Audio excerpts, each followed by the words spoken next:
was a Tuesday in February, just past 4 in the afternoon, the kind of gray Toronto afternoon where the sky and the sidewalk are the same color. When my mother let herself into my apartment and found out who I actually was. I remember the time because I'd been watching the clock, waiting for a kiln to finish a glaze firing, counting down the cool-off. I'd been renting a corner of a shared studio in the East End and bringing the smaller pieces home to my one-bedroom in Leslieville, and that day my whole kitchen table was covered in bowls, 40 of them. Soft gray clay, a glaze I'd spent 4 months getting right, the color of the lake in November. I had a withdrawal letter from the university sitting under a coffee mug because I kept meaning to deal with it and kept not dealing with it. And I buzzed someone up without checking the intercom because I was expecting a delivery of underglaze. It wasn't a delivery. It was my mother in her good wool coat, holding a tin of shortbread she brought because she happened to be in the neighborhood, which my mother never was. She stood in my doorway and looked at the table. She looked at the bowls. She looked at the clay under my fingernails, which I hadn't been able to fully scrub out in over a year. Then she saw the letter under the mug, slid it out, and read it. Have you ever watched someone you love look at the thing you've poured your whole self into and see garbage? Not disappointment, not confusion, contempt.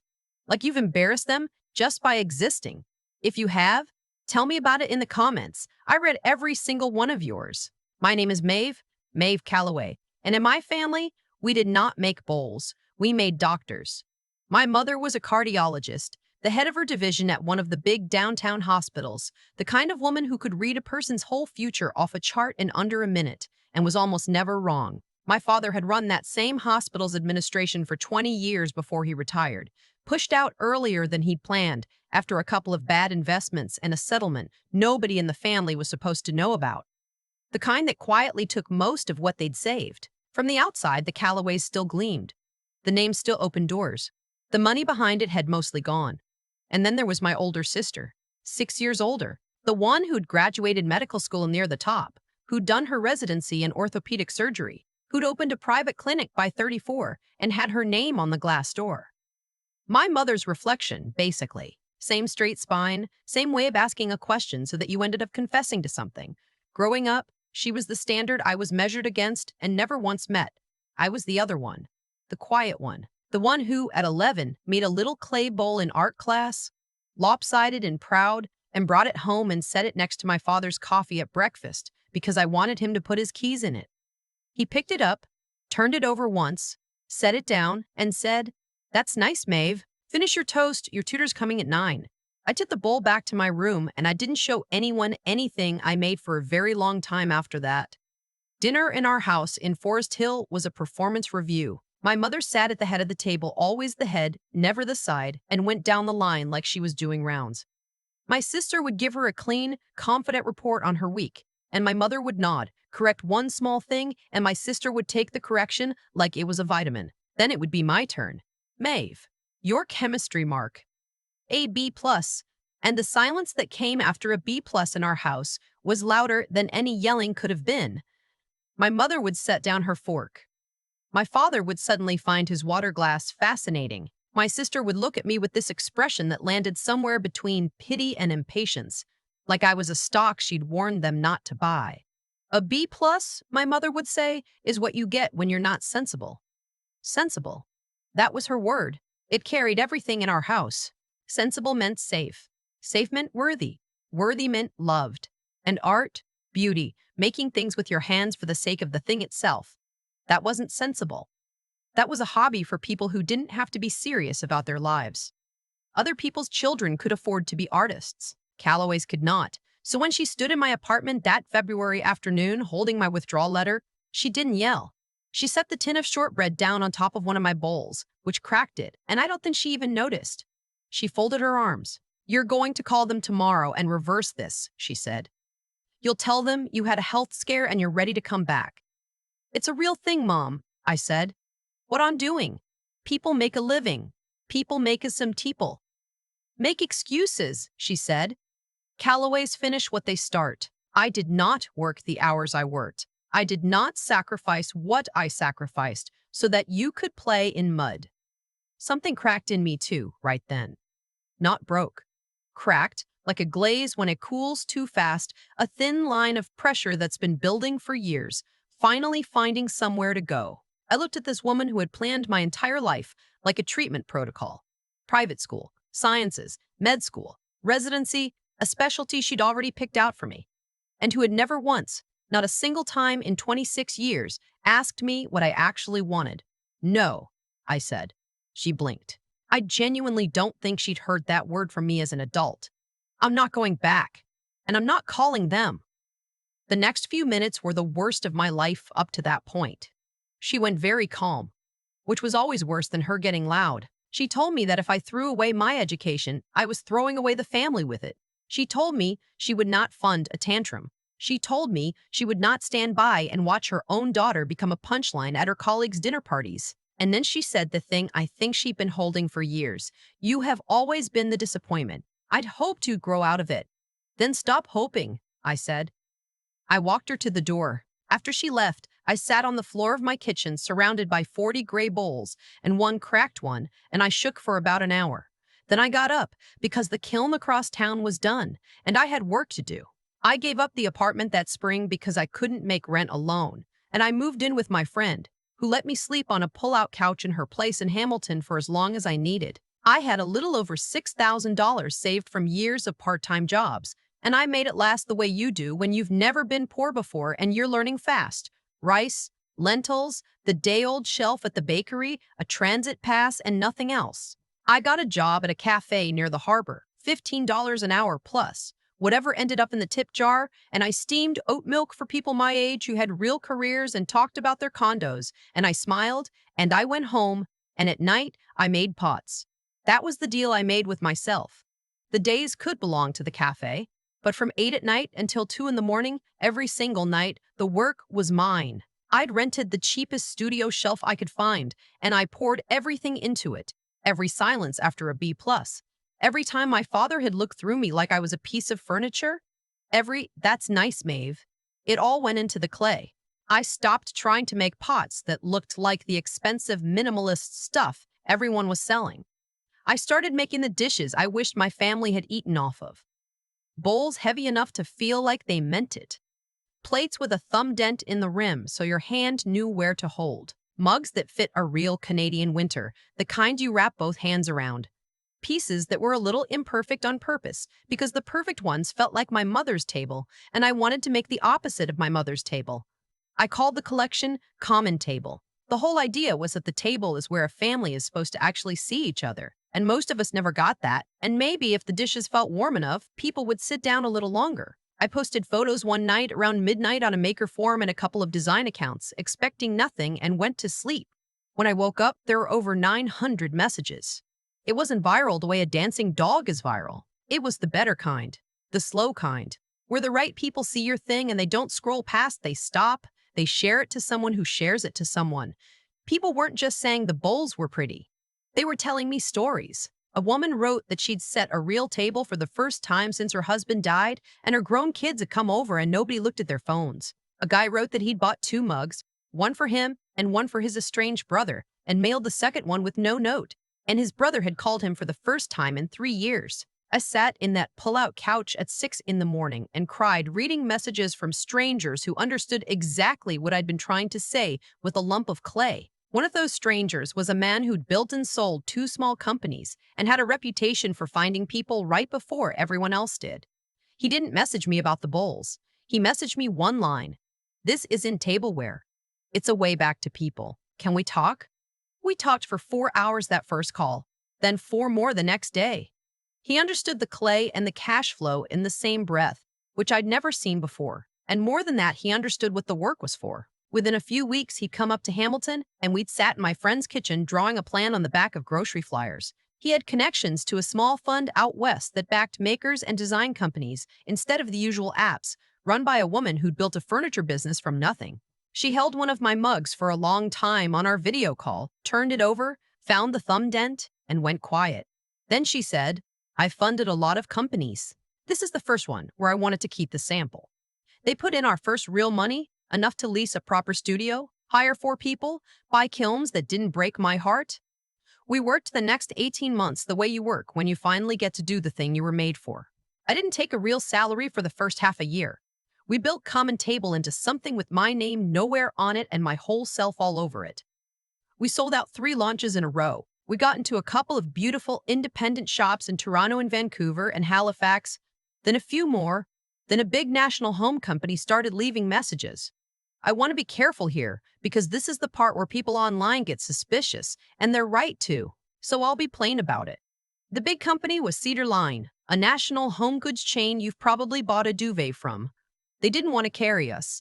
They wanted to buy us. The brand, the molds, the glazes, the team, all of it. The talks took 4 months and a lot of lawyers in a glass boardroom. And the whole time I kept thinking about my mother and wondering whether she'd appreciate the irony of it. Her unsensible daughter being negotiated over by a room full of people in suits. The final number was $22 million. After my partner's share, after we pay back the fund with their return, after the team's equity, my piece came to a little over 11 million. And then, because yes, I paid my taxes, a great deal of my taxes, the CRA got a very good year out of me. I cleared a bit under $9 million. I did not pop a bottle of anything. I sat on the floor of my apartment, the same way I'd sat on the floor the day my mother found the bowls, and I felt almost nothing for about 3 hours.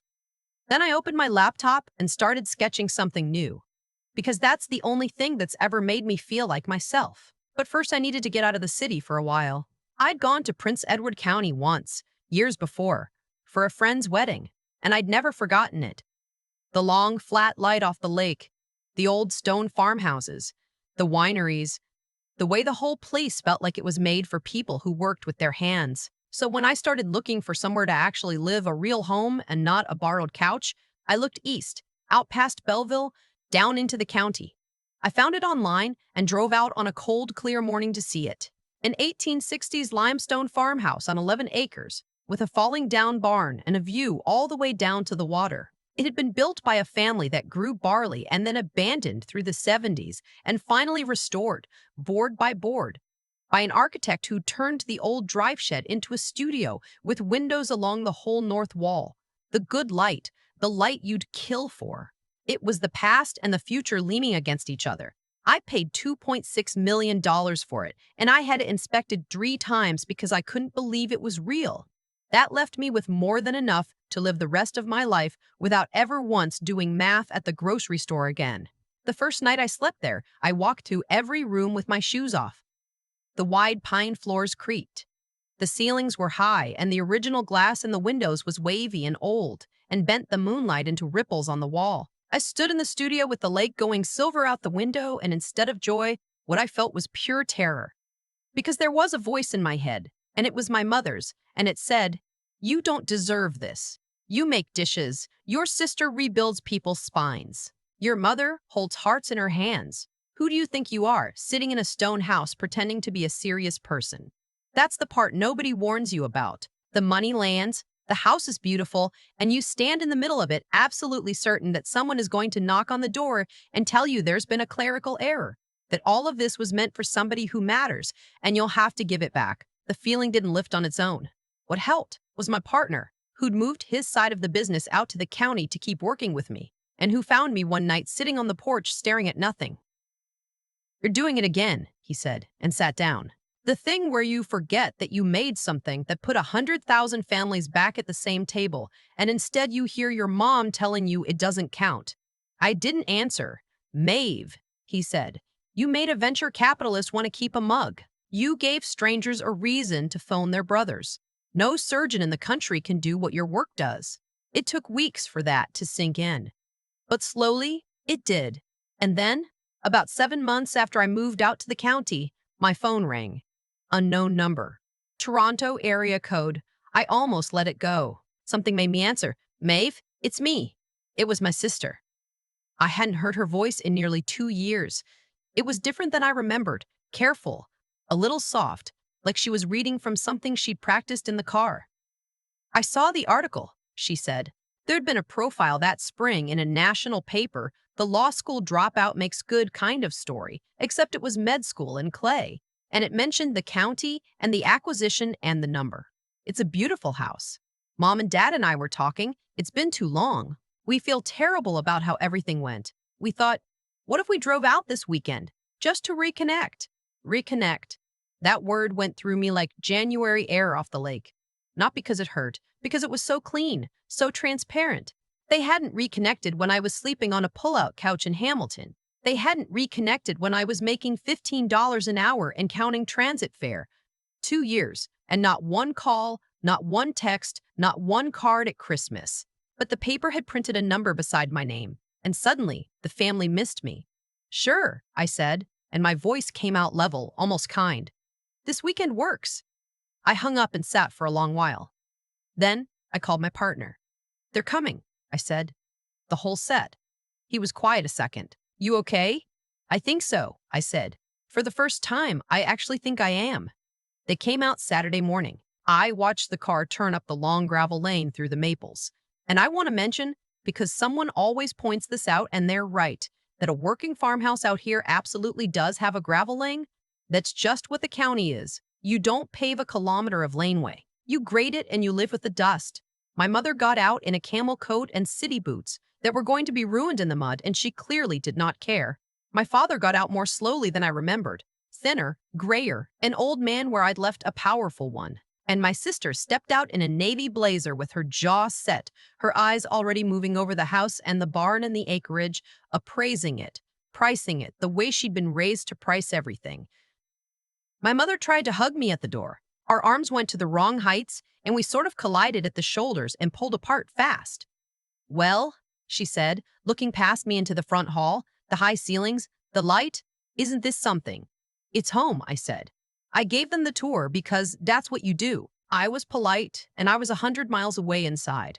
I showed them the kitchen with its old brick hearth, the library I'd filled with books on glazes and folk pottery, and a framed photo of my very first lopsided bowl, the one I'd made at 11, which I dug out of a box in my old room before I left. My father stopped in front of it. You kept that, he said. I kept that, I said. He didn't say anything else. The studio was last. I opened the wide doors and watched their faces. North light pouring across the wheels and the racks and the kilns, work drying on the long tables, the new collection in pieces everywhere. My sister walked the length of it slowly. My father stood in the center, and I could see him doing it, the thing he does, adding up the square footage and the equipment and the staff, calculating instead of looking. Quite the operation, he said. The word operation, doing an enormous amount of work. We had lunch out on the back terrace because the day had turned warm for late spring. I'd had a local place do butter tarts and a pie, and good bread, and the lake was bright below the field, and it should have been a beautiful afternoon. Instead, the tension sat over the table like humidity. My mother made small talk. These tarts are wonderful, Maeve. Did you bake them? They're from town, Mom. Oh, of course. My sister cut her food into precise small pieces and ate almost none of it. My father stared at the water. After the plates were cleared, my mother set down her napkin and folded her hands, and I watched it happen. She looked at my father. He looked at my sister. My sister looked at her own hands. The choreography of people who've come to ask for something and arranged in advance who has to say it. Finally, my mother used her clinical voice, the one she used at the hospital, to tell people things they didn't want to hear. Maeve, we didn't only come to see the house. I know, I said. She recovered from that quickly. Your father's retirement hasn't gone the way we planned. The investments underperformed, and there was a settlement some years ago that we never told you children about. She glanced at him. He looked away. Things are tight. My father spoke then, rough and low. The pension was tied up in something it shouldn't have been. I've been consulting a little, but... He stopped, and I saw in his face something I had genuinely never seen there in my whole life. Shame. My sister picked it up, brisk and professional, presenting. What they're trying to say is that the family's financial position is in real trouble. Mom's salary covers the day-to-day, but the house has a second mortgage now, and She stopped, and for 1 second the armor cracked. My clinic closed 8 months ago. There was a partnership dispute and then a lawsuit, and the privileges got tangled up, and I'm not practicing right now. The prodigy, the youngest to do everything, sitting at my table unable to finish a sentence about her own career. My mother leaned in. We're not asking for charity, Maeve. We're asking for an investment, a bridge, just to steady things until your father's consulting picks up and your sister lands somewhere. We were thinking $1.5 million. She said it the way you'd ask someone to grab the next round. $1.5 million. like I'd be unreasonable to even pause. I looked at the three of them. My mother sitting ramrod straight in her ruined boots, her fingers tapping a rhythm on the table that I recognized from childhood. The rhythm of someone used to being obeyed. My father, who'd once been the biggest presence in any room, now folded into himself, ashamed. Not of how he treated me, I understood that clearly, but of having to need anything from me. And my sister, furious at the whole universe for putting her in a chair across from her dropout little sister with her hand out. And not one of them had said sorry. Not we were wrong. Not we should have answered the phone. Not I'm sorry I called your life's work mud. They'd skipped straight past the human part and gone to the transaction. Because the transaction was the only language we'd ever spoken in that house. I let the quiet stretch. 10 seconds. 20. Long enough that my mother shifted in her chair, long enough that my father finally looked up at me. No, I said. One word. Not loud, not cruel. Just true. My mother's face went rigid. Maeve, this is your family. Is it? I said, and I wasn't really asking. Because I don't remember my family calling when I was sleeping on a couch in Hamilton. I don't remember a check or a text or a single voicemail for 2 years. Not one. I turned to my sister, and here I made myself slow down because there was something I needed to get right. You didn't trash me at that table the way Mom did. You just went quiet, and then you went silent for 2 years. When your clinic closed, did you think about calling me? Did you think, maybe she knows what this feels like, losing the thing you built? Because I did know. I'd have understood. You never gave me the chance. My sister's eyes filled. She didn't answer, but I saw something land, and I wasn't sorry I'd said it. I turned to my father. You looked at a bowl I made when I was 11, and you told me to finish my toast. You spent 25 years looking through the things I made like they were in the way of my real life. That bowl's in my library now, Dad. You walked right past it an hour ago. He opened his mouth, closed it, and my mother. You told me that if I walked away from medicine, I was walking away from this family. You meant it. For 2 years, you meant it. Right up until a newspaper put a number next to my name. And now, I'm family again. She reached her hand across the table toward me. I didn't take it. You raised a portfolio, I said. Not daughters. My sister was your blue chip, and I was the position you cut at a loss. The difference between us is that I stopped trying to earn a place at a table that was never going to set one for me. I made my own. The lake moved below the field, slow and bright. I'm not giving you the money, I said, but I'll tell you what I am doing with some of it, since you drove all this way. I stood up and looked out at the old barn. I'm turning that into a studio. Free, for kids out here whose families can't pay for art, whose schools cut the programs, kids who get told what I got told, that this isn't sensible, that it won't get you anywhere. Clay, drawing, woodwork, whatever they want to make. I finalized it last month. I'm calling it the open door because that's the one thing I never had. Somewhere a kid can carry in the thing they built and have a grown-up actually look at it and say, this is wonderful. Tell me everything about it. Instead of, that's nice, now finish your toast. My father looked like I'd hit him. The guest rooms are made up, I said. But I think it'd be better if you drove back to the city tonight. They left within the hour. My sister hung back at the car for a second like she might say something, and then she didn't, and got in. The gravel crunched all the way down the lane, and the dust hung gold in the late light, and then they were gone past the maples, and I stood on the terrace a long time after. That was almost a year ago. The open door opened in the fall. We pulled the old barn apart and rebuilt it into a real studio with good kilns and long tables and a wall of north windows. And on the first Saturday, 11 kids showed up. By the third week, there was a waiting list, and we'd taken on 2 more instructors from the area. A few weeks ago, a girl named Sadie, 10 years old, hung back until everyone had left, and then showed me a tiny clay house she'd made, small enough to sit in my palm, with a chimney and a real little door that swung on a bent paperclip. Her hands were shaking when she held it out, like she was braced for me to laugh. I knelt down so we were eye to eye. Sadie, I said, this is wonderful. Tell me everything about it. And she looked at me like nobody in her whole life had ever once said that to her. And I was 11 again, holding a lopsided bowl out across a breakfast table, waiting for a man to look up. My partner runs the business out of the Drive Shed studio now. My friend from Hamilton, the one whose couch saved my life, moved out to the county in the spring and runs the open door day to day.